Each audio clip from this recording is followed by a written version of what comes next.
Conectas Podcast. En los últimos días, el mundo conoció los resultados de las pruebas del Programa para la Evaluación Internacional de los Alumnos, conocida como PISA por sus siglas en inglés. Una vez más, los países examinados en América Latina y el Caribe quedaron por debajo del promedio mundial, pese a que cada 3 años, al conocer los resultados, los gobiernos de la región prometen toda clase de medidas. Esta semana en Tenemos que hablar, ¿qué le pasa a la escuela latinoamericana?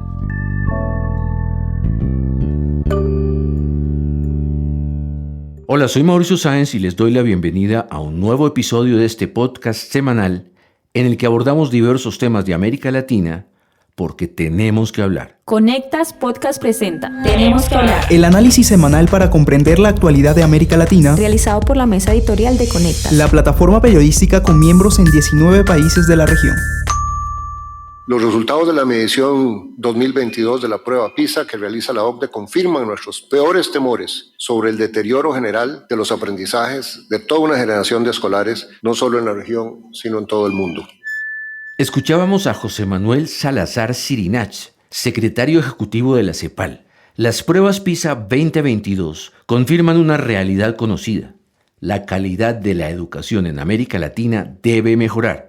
Y repiten los resultados de un estudio de la UNESCO de 2021 que arrojó que el 40% de los estudiantes de tercer grado y el 60% de sexto grado de primaria no alcanzan el nivel mínimo en lectura y matemática.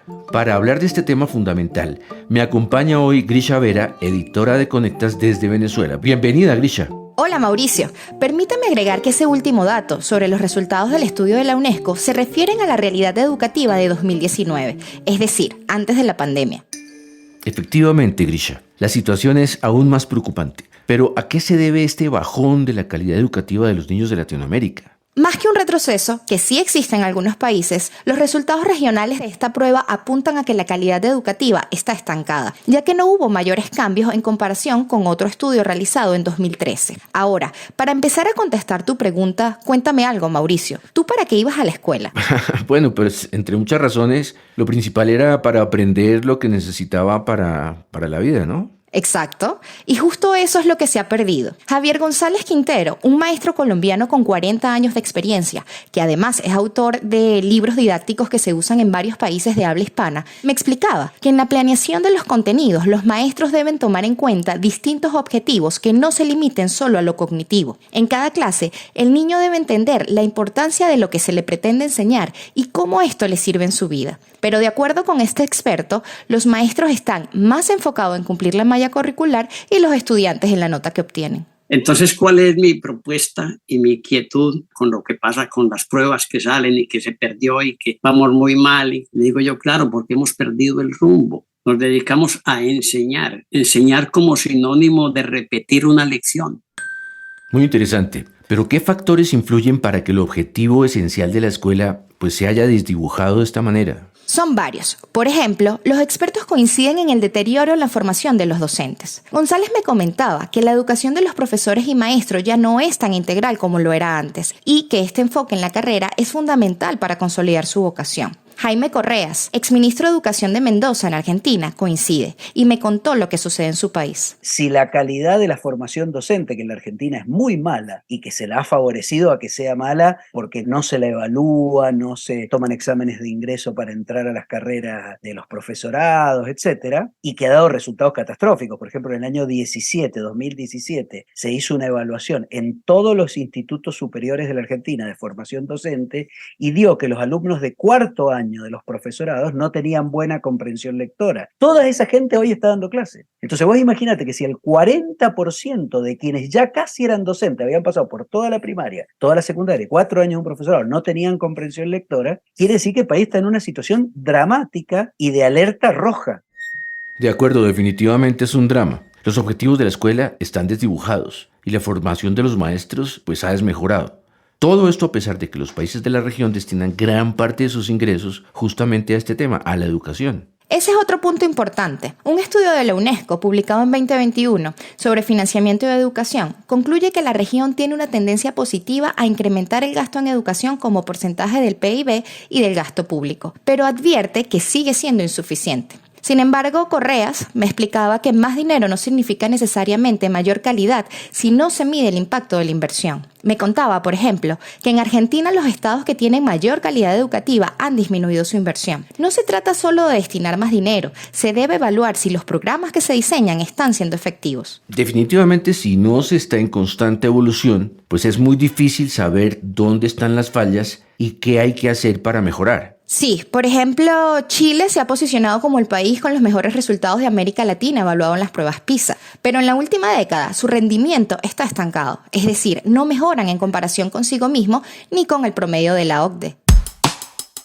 Pues justamente para comentar sobre esta especie de paradoja, nos acompaña Cristian Asensio, editor de Conectas desde Chile. Hola, Cristian. Hola, Grichi y Mauricio. Cristian, ¿a qué puede deberse ese estancamiento de la calidad de la educación en Chile? Los expertos han señalado muchas causas que no son tan distintas a las del resto de la región y del mundo para este estancamiento educativo. La pandemia obviamente ha sido un factor clave por el cierre de las escuelas y todo lo que conllevó, pero también hay otras cosas como el mayor uso del celular en la sala de clase, un posible deterioro de los valores sociales, dicen algunos expertos, y también hay un gran aumento de la deserción escolar, deserción entre comillas, porque los expertos dicen que en realidad no es que los chicos deserten porque lo eligieron, sino que ellos son empujados fuera del sistema. Esta deserción ha crecido mucho después de la pandemia y también ha aumentado la inasistencia a clases. Un experto de la Universidad Católica del Maule, por ejemplo, apunta que es posible reconocer que el 39% de los estudiantes tiene un 15% de inasistencia y advertía que ya solo con un 10% de inasistencia el daño en los aprendizajes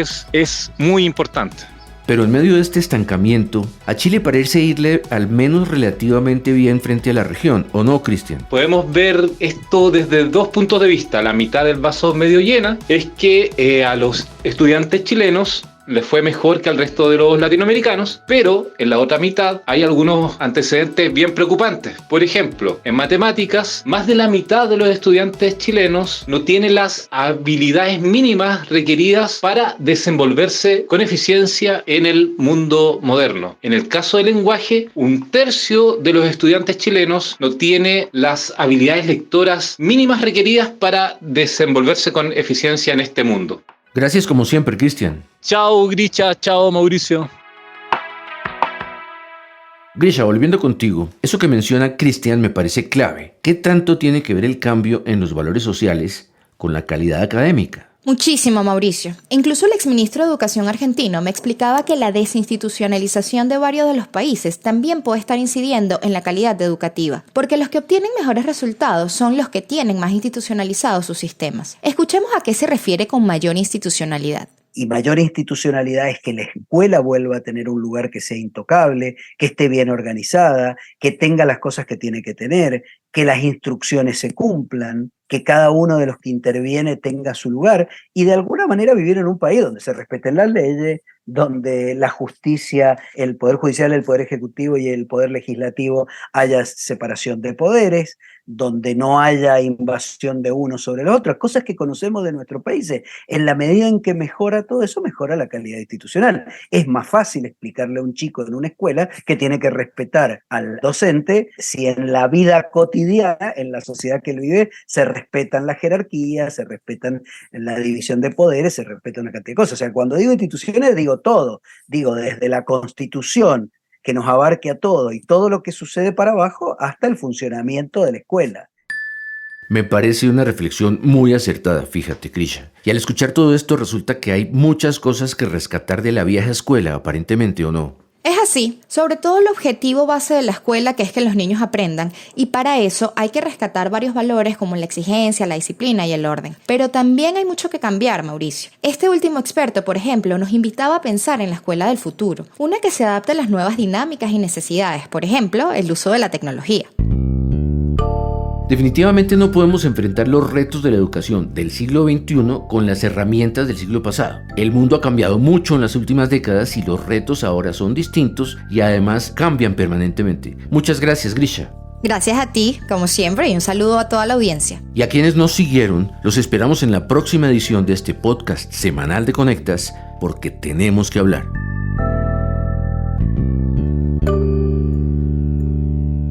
Para conocer a profundidad más contenidos de análisis sobre las Américas, visítanos en www.conectas.org. Escúchanos cada semana en Spotify, YouTube, Apple y Google Podcasts. Activa las notificaciones y déjanos tus comentarios porque en Latinoamérica tenemos que hablar.